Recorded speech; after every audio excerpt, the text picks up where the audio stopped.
So last weekend, my brother announced he was going to make us all homemade pizza from scratch, which was already a suspiciously ambitious move for someone whose culinary repertoire consists mostly of cereal and microwaved ramen.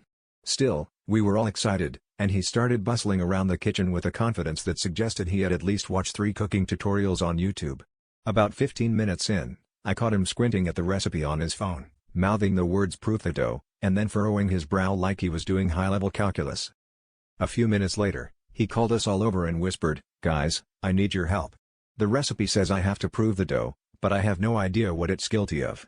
At first, I thought it was one of his bad puns, but then he plopped a sticky ball of flour onto the table, drew a little frown on it with olive oil, and said, "Let's start the interrogation."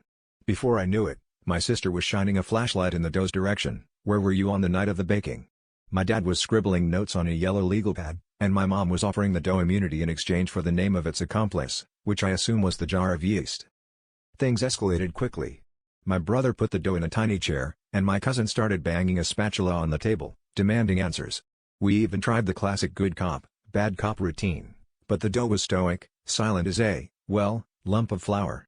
At one point, my aunt accused the dough of being too soft and threatened to turn up the heat, which made everyone laugh except for the dough, who continued to maintain its innocence. After 2 hours of this nonsense, the dough still hadn't confessed to anything, but we were all pretty sure it was hiding something. Finally, my brother threw up his hands and said, "I guess the dough's not going to crack under pressure," at which point we all groaned, realized we'd forgotten to actually let it rise, and ended up ordering pizza anyway. Turns out, the only thing we managed to prove was that we're all a little crusty under questioning.